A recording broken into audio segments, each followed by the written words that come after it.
Happy day, friends. Let's talk about what is taking place within the collective root chakra right now. I just completed a collective Reiki meditation and reading, and the root chakra was the focus of that reading. And one of the first things that came up is that a part of the reason why we as a collective are struggling with insecurity and instability is because we are still stuck in the phase of idolizing the culture of Hollywood. And what happens whenever we idolize the culture of Hollywood is it creates this false sense of hope, and it opens the door to envy and jealousy, right? So if you struggle with envy and jealousy, it's because you're looking at someone else's life, or it's because you're looking at the culture of Hollywood and you're wishing that your life could be like that. You're wishing that you could experience what someone else or what people within the culture of Hollywood are experiencing, right? So when you end up fantasizing about what it looks like to be rich, instead of asking your soul, instead of asking your inner being, what would an abundant and prosperous life look like for me, right? You have to ask yourself. You're not asking yourself, what would an abundant and prosperous life look like for me? So that keeps you in a state of comparison, which robs you of your chance to experience true joy and fulfillment, right? And so this is a part of the reason why there's insecurity. This is a part of the reason why there's instability, because we're looking at the culture of Hollywood and we're fantasizing about what it would look like to live a life like that, instead of turning within and asking ourselves, what does an abundant life look like for me, right? So one of the other things that came up is that the idea of being rich is a fallacy. And it's a fallacy that has caused us to live under the illusion of separation, right? And this comes up all the time. People talk about this all the time, how there's the 1% and then there's the 99%, right? And what I am hearing is that there is no 1%. And as long as you continue to subscribe to that narrative, as long as we as a collective continue to subscribe to that narrative, then we'll continue to strive after a version of life that doesn't really align with the will of our soul, right? Each of us were created with a blueprint. When each of us were created, there was a blueprint that we were born with, right? God created all of us in a way that would allow each of us to uniquely express the essence of God in our own lives. And so whenever we subscribe to narratives like those people are rich, or the 1%, the idea of the 1%, and I don't belong to the 1%, when we subscribe to those narratives, what we end up doing is neglecting the will of our soul. When we chase after a version of life that doesn't align with the will of our soul, we end up neglecting our purpose, right?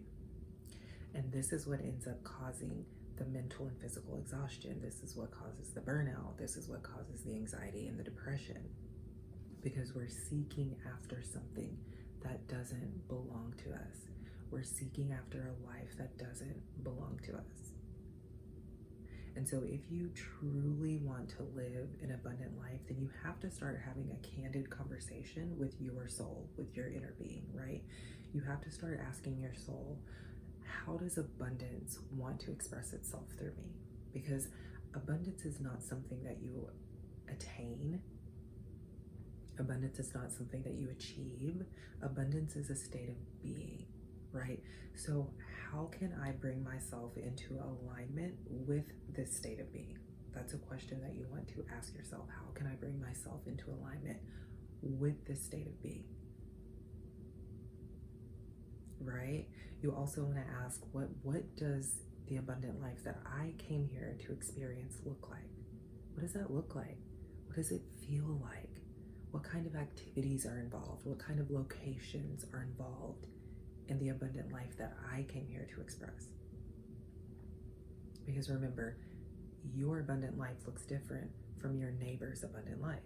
And when we look at someone else's life and we long after what someone else has, or we long after the experiences that someone else is having,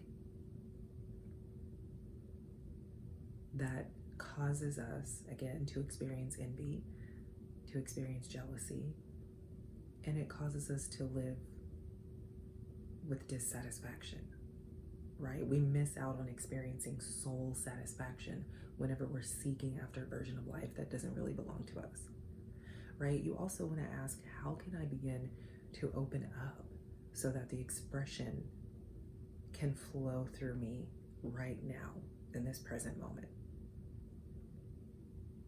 right? Because again, abundance is a state of being. It's not necessarily something that you attain. It's not something that you accomplish. It's not something that you achieve. It's something that you ground yourself into. So how can I begin to ground into that state of being? What thoughts, what narratives, what perspectives do I need to let go of so that I can begin to ground into that state of being? So that it can begin to freely express itself through me in ways that I probably wouldn't even expect. Because we have to remember, money, the physical things in this life are not what truly define an abundant life. And the moment that we step away from that narrative and from that idea is whenever we can truly begin to open up to abundance expressing itself through us with ease, right? And also it's important to remember that experiencing abundance is not a future occurrence. Again, if we're looking at it as a state of being, it's something that we can experience in the here and now. It's something that we can ground into in the here and now if we open ourselves up to it, right? You have been an abundant being from the very beginning. You are the creator of abundance because you are the very essence of God. You are the creator of abundance. The essence of God lives within you, is fueling your experience. And so all you have to do is turn inward to begin asking how that wants to express itself through you, right? It can be very easy to have trouble accessing that part of yourself when you are distracted by the false ideas of what it means to be rich. So can you begin to let go of these fallacies, of these narratives and perspectives of what it means to be rich, so that you can truly begin to live a rich and fulfilling life? So that you can truly begin to experience stability and security, so that you can truly begin to feel at home in your body.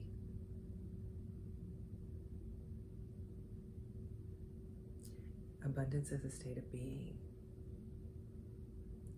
And in order for your root chakra, in order for the collective root chakra to begin to really heal and feel more stable, we have to begin to let go of idolizing the culture of Hollywood. We have to begin to let go of ideas like the 1%.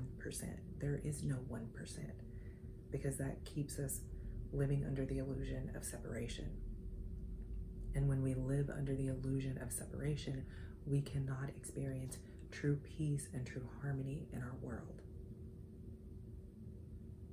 which is what we all want, right?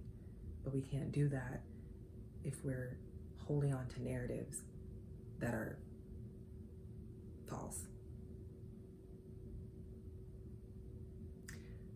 So anyway,